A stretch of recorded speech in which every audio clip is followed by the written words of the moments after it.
اللہ تعالیٰ نے مسلمانوں کے لیے عید کا دن خوشی اور رونق کے لیے بنایا ہے. مسلمان اس میں ایک دوسرے سے ملتے ہیں، ملاقات کے لیے جاتے ہیں. مسلمانوں کے لیے سال میں 2 عیدیں ہیں.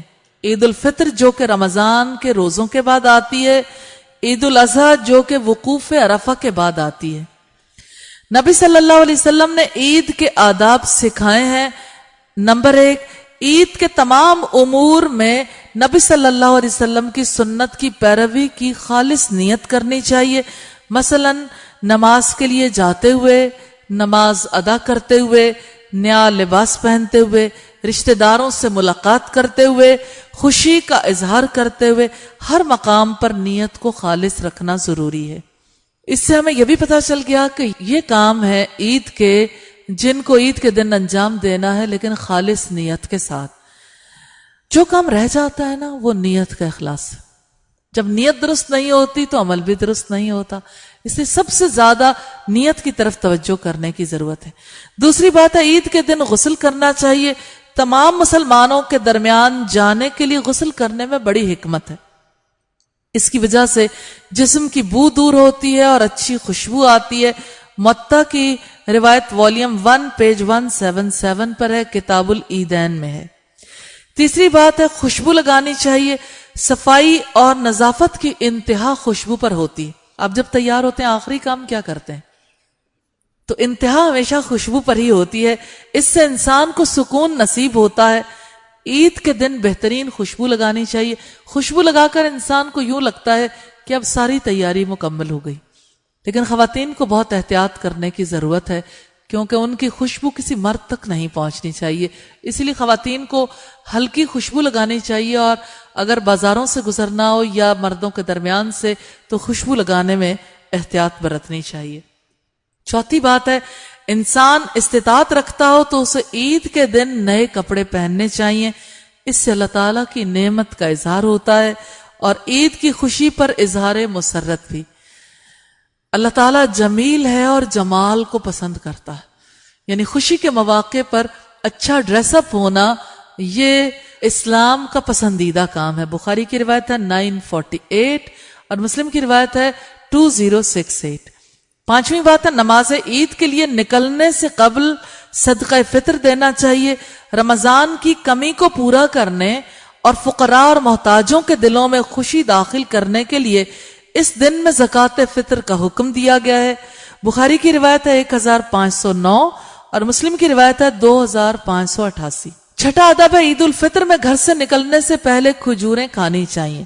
ہمارے ہاں صرف میٹھا کہا جاتا ہے، پھر سوئیاں کھائی جاتی ہیں. سوئیاں اور کھجوروں میں بڑا فرق ہوتا ہے، اور سوئیوں میں کھجوریں بھی ڈال لی جاتی ہیں جو کسی کا کھانے کو دل نہیں کرتا. یعنی وہ کھجوریں دودھ میں پہلے پکائی جاتی ہیں، شاید کوئی بچہ کھا لے. بچے تو بچے، بڑے بھی کھاتے ہوئے گھبراتے ہیں کیونکہ میٹھا بہت ہو جاتا ہے. تو کھجوریں اصلی روپ میں ہی کھانی چاہیے. رسول اللہ صلی اللہ علیہ وسلم کی سنت ہے، اور کتنا کام آسان ہو جاتا ہے. مثال کے طور پر عید پر جانے سے پہلے صرف آپ کھجوریں کھا لیں، عورتوں کو بھی مشقت نہ کرنی پڑے. صبح اٹھ کے پہلے کھلاؤ، گھر سنبھالو اور جاؤ ہی نہیں. پھر عورتیں گھر سنبھالنے کے لیے گھر ہی رہ جاتی ہیں.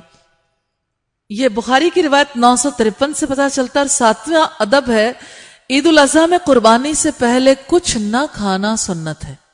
ترمذی کی روایت ہے 542 نمبر پر. بہت آسانی ہے خواتین کے لیے، کچھ بھی نہ بنائے، کیونکہ کچھ کھانا ہی نہیں، سنت نہیں ہے نا. عید الاضحیٰ پہ کچھ کھا کے جانا سنت نہیں ہے. قربانی کرنے والے کے لیے سنت ہے کہ اپنی قربانی کے گوشت میں سے کھائے. اور آٹھویں بات ہے، عید کے دن سب سے پہلا کام نماز عید کے لیے جانا ہے. عید الاضحیٰ میں قربانی عید کی نماز سے واپس آنے کے بعد کی جاتی ہے. بخاری کی روایت 968 سے پتہ چلتا ہے. نویں بات ہے، نماز عید کے لیے پیدل جانا سنت ہے. ابن ماجہ کی روایت ہے 1300. ترمذی کی روایت ہے 530 نمبر. 10واں ادب ہے، نماز عید کے لیے ایک راستے سے جانا اور دوسرے سے واپس آنا چاہیے.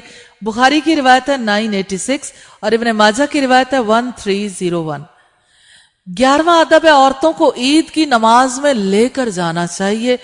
بخاری کی روایت ہے 974 اور مسلم کی 2054. 12واں ادب ہے، بچوں کو نماز عید کے لیے لے جانا چاہیے اور عید کی خوشیوں کا شعور دلانا چاہیے. نئے کپڑے پہنانے چاہیے، حتیٰ کہ ان بچوں کو بھی جو بھی نماز ادا کرنے کے قابل نہ ہو۔ بخاری کی روایت ہے 975 اور 977، مسلم کی روایت ہے 2045 اور صحیح الجامع 4888 پہ ہے۔ 13واں ادب ہے عیدگاہ پہنچنے تک اونچی آواز سے تحلیل لا الہ الا اللہ اور تکبیریں پڑھتے رہنا چاہیے۔ یہ اسلامی شاعر میں سے ہے۔ صحیح الجامع کی روایت ہے 5004 اور بہقی کی روایت ہے والیوم 3 پیج 279، لیکن سب لوگوں کا اکٹھے تکبیر پڑھنا ثابت نہیں ہے کہ سہیلیاں سکھیاں اکٹھے جائیں، فرینڈز جا رہی ہیں یا فیملی کے لوگ، سب لوگ اونچی اونچی آواز سے بیک آواز تکبیریں پڑھتے جا رہے ہیں، یہ سنت سے ثابت نہیں ہے۔ 14واں ادب ہے نماز عید سے پہلے کوئی نفل نماز نہیں پڑھنی چاہیے۔ ابن ماجہ کی روایت ہے 1293 نمبر پہ۔ 15واں ادب ہے عید کی نماز کے بعد جانور قربان کرنے چاہیے۔ بخاری کی روایت ہے 968 اور مسلم کی روایت ہے 5069۔ 16واں ادب ہے نماز کے مقام پر قربانیاں کرنا جائز ہے۔ بخاری کی روایت ہے 982 نمبر پہ۔ اور 17واں ادب ہے نمازیوں سے مصافحہ کرنا اور عید کی مبارکباد دینی چاہیے۔ دل کی خوشی کے اظہار اور عید کی مسرت کے اظہار کے لیے مصافحہ کرنا اور اپنے بھائیوں کو مبارکباد دینا اور یہ کہنا چاہیے تقبل اللہ منا ومنکم، اللہ تعالیٰ تم سے بھی قبول کرے اور ہم سے بھی قبول کرے۔ یہ فتاوی میں والیوم 1 پیج 81 پر ہے۔ اس بارے میں صحابہ اور تابعین سے کثیر روایات ملتی ہیں، تمام المنہ میں دیکھ سکتے ہیں 355 پر۔ 18واں ادب ہے نماز پڑھ کر دوسرے راستے سے گھر واپس آنا چاہیے کہ یہ نبی صلی اللہ علیہ وسلم کا فعل تھا۔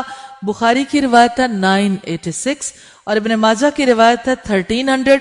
یہ عید کی خوشیوں اور نماز کی حاضری کے لیے زمین کی گواہی کی تیاری بھی ہے اور خوشیوں کا اظہار بھی۔ 19واں ادب ہے عزیز و اقارب سے ملنا چاہیے۔ صلہ رحمی کرنا ہر وقت واجب ہے، لیکن عید کے دن بہت زیادہ تاکید ہے، حتیٰ کہ عزیزوں کے دل خوشی اور مسرت سے بھر جائیں۔ خاص طور پر چھوٹے بچوں اور عورتوں کو تحفے دینے چاہیے۔ 20واں ادب ہے ہمسایوں سے خوشیاں بانٹنی چاہیے۔ ہمسایوں کی طرف کھانا بھیجنا، ان کی زیارت کے لیے جانا، بچوں کو ضرورت مند بچوں کے پاس لے جانا اور انہیں عید کی خوشیوں میں شریک کرنا، انہیں نئے کپڑوں کے تحائف دینا، مال پیش کرنا، یہ مسلمانوں کے دلوں میں خوشی اور سرور داخل کرتا ہے، اس پر بہت ثواب ہے۔ 21واں ادب یہ ہے کہ چھوٹے بچوں کو عید کی خوشیوں کا شعور دلانے کے لیے مباح کھیلوں، تفریح گاہوں، پارکوں وغیرہ میں لے جانا چاہیے۔ بخاری کی روایت 950 اور 952 سے پتہ چلتا ہے۔ انہیں جدید کھلونے بھی دلوانے چاہیے تاکہ انہیں عید کے دن اور عام دنوں کا فرق محسوس ہو اور وہ عید کا انتظار کریں۔ 22واں ادب ہے اللہ تعالیٰ کی اطاعت کرنے اور نافرمانیوں سے رکنے کی کوشش کرنی چاہیے۔ عید کے دن کھانے پینے اور خوشی منانے کے ہوتے ہیں اور اکثر لوگ مباح سے حرام کاموں کی طرف چلے جاتے ہیں، جیسے خواتین کا زینت کا اظہار کرنا۔ زینت کرنا منع نہیں ہے، مردوں کے سامنے اظہار کرنا منع ہے۔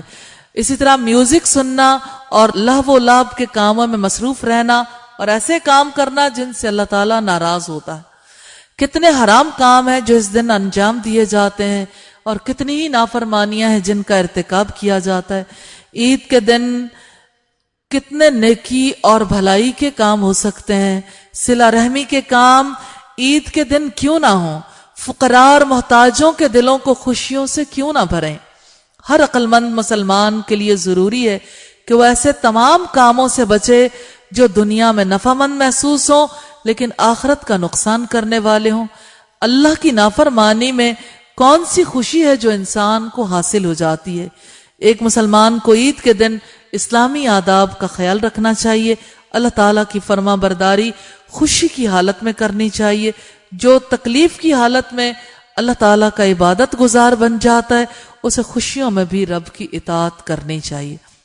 تو یہ عید کے آداب ہیں جو ہم نے دیکھے۔